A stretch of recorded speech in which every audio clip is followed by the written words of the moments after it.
Do you stare in the mirror and say, I need more thrust, master? Do you not care about being bound and tethered by the constraints and chains of a wired controller? Do you like when you find an honest YouTuber that's not going to leave your cheese in the wind and give it to you straight? Did you stumble on this video because you're bored out of your gourd picking pubes and scrolling through your recommended feed?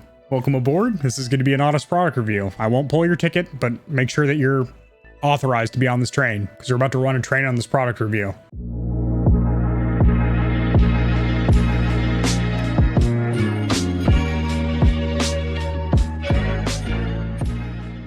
Alrighty, Stallions, we got the Thrustmaster Eswap over here, not to be confused with Wife Swap, which can also be hours of enjoyment. And generally, flicking the sticks is also involved in that process. So, cutting off these wafer stickers here. When I saw this product on Amazon, I immediately thought of the Astro C40. However, the Eswap here goes for $160. And Astro C40 is around $280. At least that's the recommended retail. If you can find them new, though, you most likely have to go in the used and refurbished section of Amazon when you're walking down the virtual aisle, so to speak.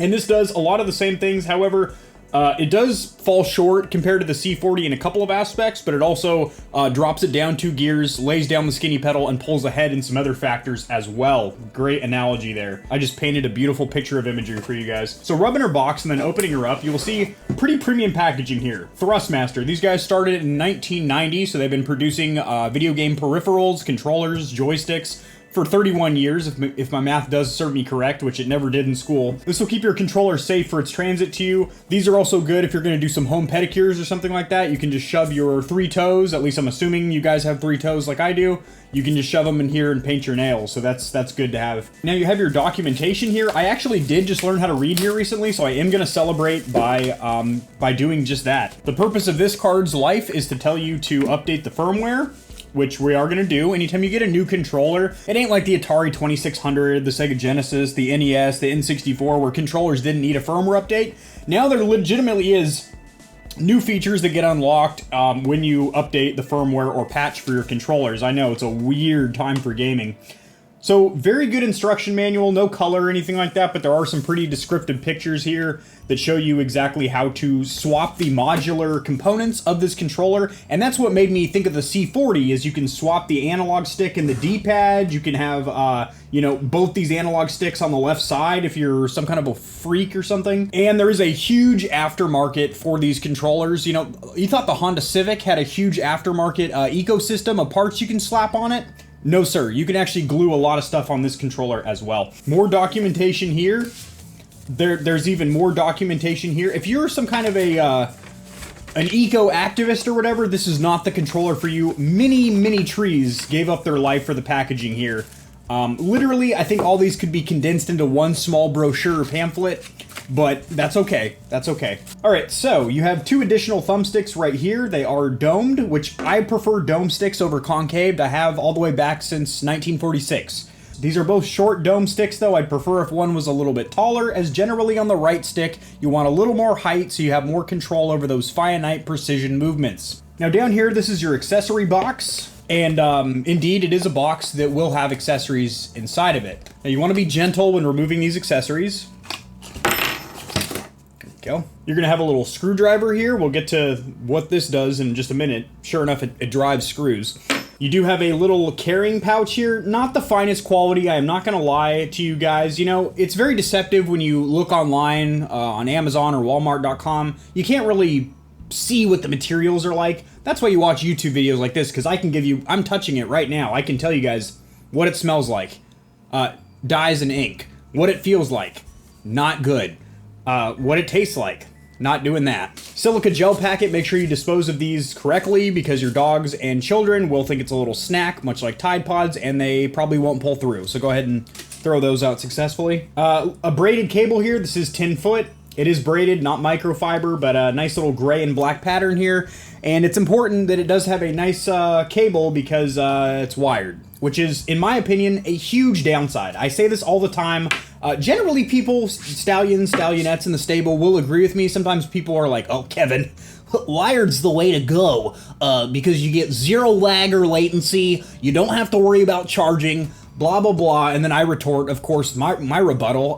Battery technology has gotten so good over the last 8 to 10 years that battery life on wireless devices, headsets, mice, controllers are pretty damn good nowadays. Not to mention, wireless lag or latency hasn't been a thing since the beginning of the 8th generation of consoles. So the Xbox One, the PlayStation 4, and the old Nintendo Switchblade. Because honestly, most of these, besides PlayStation, which does use Bluetooth, they do implement it well, but most of these companies use a dedicated 2.4 gigahertz connection, whether it's with a dongle. For example, these are for my wireless headsets, this little dongle right here. So the connection there is a very quick means of data transfer, and you really don't notice any noticeable lag or input delay or anything like that. Even if you're an esports god and you got G Fuel dripping off your mustache, man gamer gravy sweating out of the pores, you're not gonna notice the lag on it. And you have the convenience of not being all caught up in a wire. This is 2021. We really shouldn't be dealing with wires anymore. That's just my opinion, but it's a popular one, and I think it's accurate. So you do have a nice cutout for the micro USB cable. I did say micro USB. I would prefer to see USB-C again. The year is 2021, not 2016 or 17.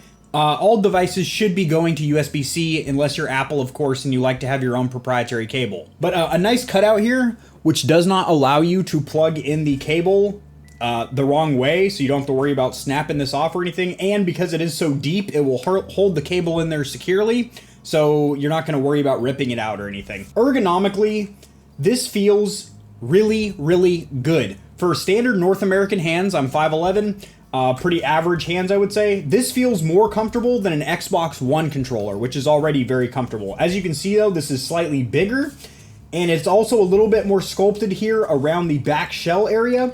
And it's a couple millimeters wider up here as well, at the base of the shaft, I guess you could say. Let's get a couple controllers out here for comparison, for weight and size comparison, guys. YouTube magic. Whoa, holy moly. All right, that's better. Let's go ahead and zero out the scale here. I was weighing some oregano on it earlier. Some basil. All right, good. We have her in pounds and ounces over here. So this is an Xbox 360 controller. You guys probably know that. They've been around since the Civil War. This thing weighs in with AA batteries in it at 9.3 ounces, and ergonomically is still one of the finest controllers out there. Then they moved over to the Xbox One controller. By the way, this is from Mega Mods. Thank you guys for sending this out. 10.1 ounces. Very ergonomically correct. Actually better than the 360, which is already very comfortable. And the PlayStation 4 controller, which I'm not a huge fan of, the DualShock 4.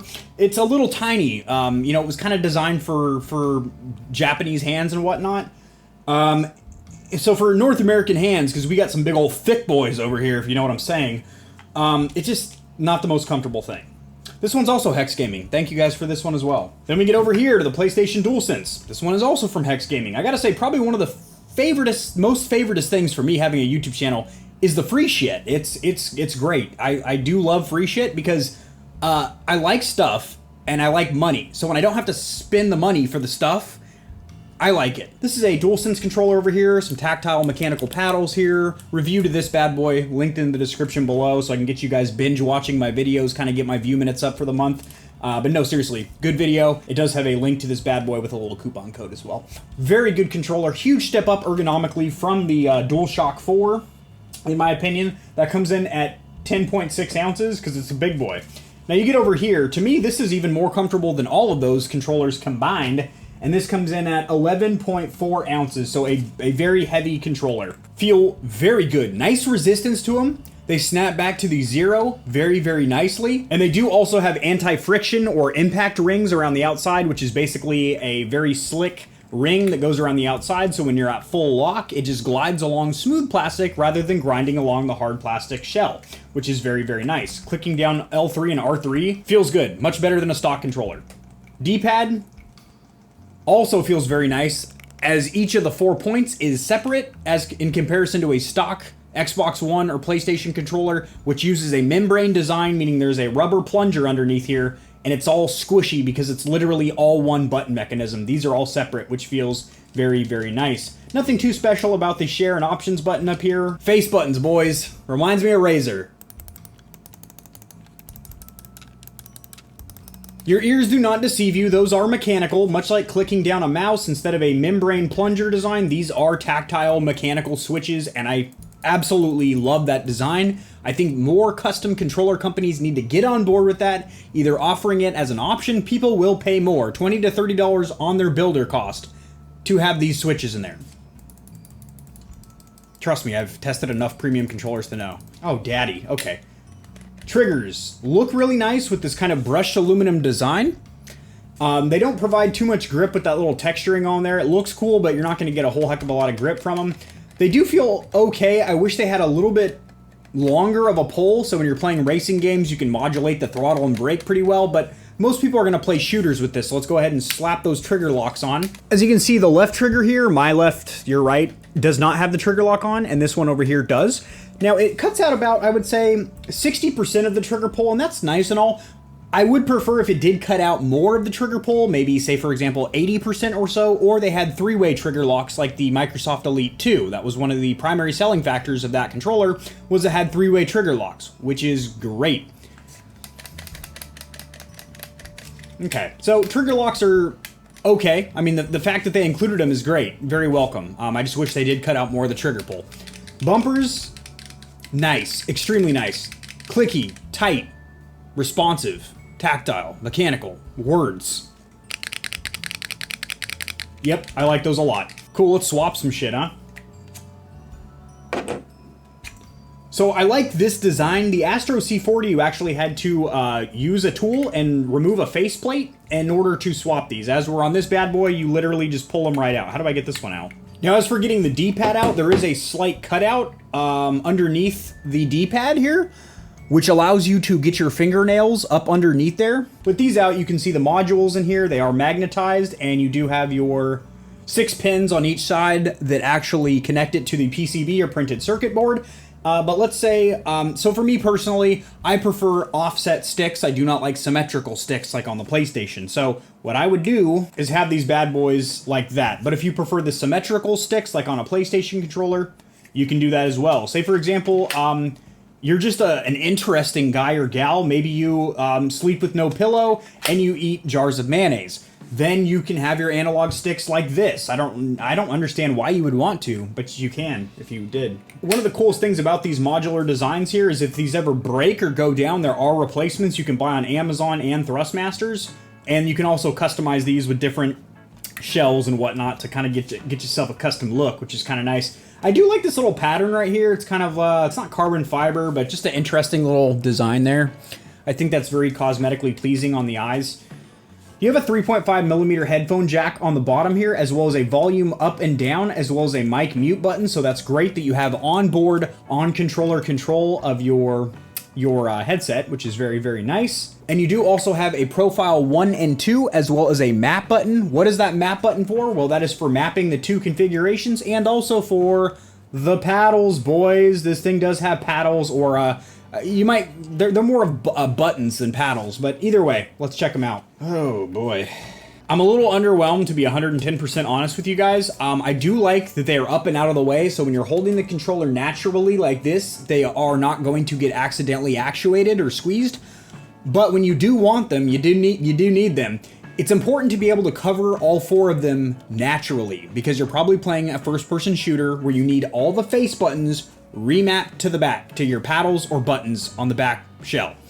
Here, it's not very ergonomically correct. You would have to hold it like this, which does not feel good, or you can hold it like this, which is the correct, more comfortable way to hold it, but then you need to slide your fingers back and forth to get these second buttons up here, which isn't a fantastical design. It's not the worst design I've ever tested as far as paddles are concerned. That award goes to Scuff. I give them that trophy every time. I have tested and own several Scuff controllers. Scuff has some of the worst back paddle designs I have ever felt. They're flimsy, they're cheap, they break, they charge you a arm and a titty to replace them, and most importantly, you cannot cover all 4 of them naturally. There are several other companies out there, Nacon Revolution, Microsoft Elite 1 and 2, the Razer Wolverine and Raiju, AIM, Battle Beaver, etc., that have better designs that allow you to cover all 4 of the paddles simultaneously. And these are more scuffish with that design, is that you can't. You have to slide your finger back and forth. When you're focusing on a competitive first-person shooter, you don't have time to be thinking about, like, oh, I need to roll my fingers across the back of the shell here. Milliseconds like that will get you killed, especially if you're competing for cash. I do like these grips quite a gosh darn bit, guys. I'm not gonna lie. Oh, I broke it. Just kidding. That's supposed to happen. These are magnetized, and there are different side grips you can get. Rubberized ones and other materials. Really cool. Well, boys, over here at the PC, and as I mentioned earlier, the screwdriver, it does have a purpose in life. So on the back of the triggers there, you will see there are 2 Phillips head screws. With this screwdriver, you can remove those and you can swap those for customizable different colors and whatnot. And on the other side of the screwdriver, that probably won't focus. There it is. You have this little tool right here, and that is so you do not need to use your fingernail. You can wedge that up underneath the D-pad and pry it off like that. So that's kind of nice. Now, I will say it is nice that they do offer different colors and customizations and colorways and stuff like that, but it also kind of seems like a cash grab. This controller is already $160, which by no means is cheap. In fact, I would say that is borderline quite expensive for a controller, especially one that you do not have built custom to your liking from a company like Scuff or Mega Mods or AIM, Battle Beaver, etc. Just a pre-made premium controller, so something like the Microsoft Elite or the Razer Wolverine Tournament. But on top of that initial entry price, then they kind of get you hooked in the ecosystem, and then you want to customize your triggers and these modular thumbsticks and whatnot, which, by the way, the actual thumbsticks themselves, they are threaded. So you can unscrew them lefty-loosey, righty-tighty like that. Now, again, they only include 2 domed and 2 concave sticks of the same height, which is relatively short. Usually, premium controllers will include an additional 4 to 6 thumbsticks, so they are kind of skimped out a little bit with their thumbstick options and whatnot. Go ahead and share my screen here with you guys, because I'll share just about anything with you guys. This is the application that you will install on your PC to do a slew of customization. This is on the Microsoft Store, which is pre-installed in Windows 10. You just search for Thrustmaster X. I think that's a clever name. The controller's Thrustmaster, and this is Thrustmaster. I like it. And once you do have it installed, you will have this right here, and it will prompt you the initial startup to update to the latest and greatest firmware. Takes about 3 to 5 minutes, and you'll be set up lickety-split, lick-to-clit. As you see, you do have 2 profiles here. Okay, no controller detected. That makes sense because I'm not plugged in. And this is a wired controller. Now, speaking of that, even though they do have that nifty little cutout and whatnot, because it is USB, micro USB, not USB-C, I actually did plug it in kind of the wrong way. I'm not lining it up correctly. Didn't cause any damage or anything, but again, if you're gonna be wired, which I would advise you against, I understand you have to include a wireless, which I understand you have to include a wireless adapter on the PCB or printed circuit board. It increases the build cost, and then you have to charge more to the average consumer. But why not offer a wired and wireless version? A lot of companies do that. People will pay $30 to $40 more if they prefer wireless. And here's the thing, if you're playing this on PC, being wired is not a big deal because you are sitting right in front of your PC tower. But considering this is for use on the Xbox One and Series as well, most people have their consoles in a bedroom where they're laying back in bed playing, or in a living room where they're sitting back on a couch, maybe with a coffee table in between them and their TV. This cord is a 10-footer, but still, a lot of people have their TVs pretty far from where they're sitting. So you do have your 2 profiles right here, which you can remap on the fly. In order to do that, if you do not want to remap from this software program, go ahead and make my screen full here. You're going to go ahead and hold down the map button, which is this one right here. It says map. Jesus Christ. You're going to hold down the map button, right? 7th time's a charm. You're going to hold down the remap button right there. And then you are simultaneously going to hold down one of the paddle buttons with one of the face buttons or D-pad buttons, or L3, R3, whatever you want to map it to. And then you are going to press map button once again to exit the programmable mode, and you are good to go. But over here, you can customize your profiles. You can't rename them. Okay. I'm just gonna fuck myself then. But over here, you can remap your profiles in the software program as well, over here in the mapping. And it's relatively intuitive, not the cleanest design user interface I've ever seen, not the most intuitive, but it works. It certainly works. And then this is great over here, mini sticks. And they're just thumbsticks, guys. This is basically your sensitivity curve. So if you want like virtually 0 dead zone, or you start getting some stick drift over time, you can bump up the minimum sensitivity to where it cuts out that stick drift for you. But this is great. You have your small, medium, and large movements, which isn't anything too rare or crazy. And most premium controllers have a software suite like this, but it is nice to have. Same thing over here for triggers. You can actually set when the triggers start to register and when is the maximum pull for it, or 100%. So that's great when you are using those trigger locks to make sure that you are getting the exact pull that you want on the trigs. And then over here in vibration, of course, you can also set up separate vibration strengths for the palms and the triggers, which is really, really nice. Speaking of palms, one more thing I will mention, I did kind of showcase it earlier, but if you pull off these side flaps over here, which are magnetized, they do have other materials such as rubberized grips and different colors on their website. Again, you might consider it a cash grab to get you to buy more accessories for the controller, or you might consider it nice or pleasant that they do offer those options for you. How you look at the cup, is it half full of cum or half empty? And then over here with this little cog icon, this is indeed going to be your settings, and this is where you are going to do your firmware updates. However, whenever you plug in the controller to the PC, if there is a firmware update available, it will prompt you to do that. So what are my final thoughts? About to put the dick and verdict right up in there. What are my thoughts on the Thrustmaster Ass Slapper Deluxe? I do think it is very, very good. Overall, I think it's great. I got a little bit of stick time on the Series S in there. I got a little bit of stick time on the PC over here. This does not work with PlayStation 4, 5, or Nintendo Switch, which is weird because it's wired. Generally, wired controllers will work with just about anything, but it doesn't, and that's fine. There are other good options for you if you are on those platforms. If you're on a PlayStation 4, I recommend the Razer Riju. If you're on the PlayStation 5, I recommend Hex Gaming or AIM controllers, as they do have custom Dual Sense PlayStation 5 controllers. There's links to all these down there in the description below, most of them with coupon codes for my viewership as well. And then if you're on the Nintendo Switch, bitch, I would recommend the Big Wand. That is a paddle controller that was also sent out to me recently. I like that one quite a bit. Or just using the Nintendo Pro style controller, the licensed Nintendo controller. That's pretty good as well. But overall, I will say this has a lot of strengths. One, the face buttons being mechanical. Two, the ergonomics. It's large, bigger than an Xbox One controller, fits most North American hands. Really good. It's a tight fit, ladies.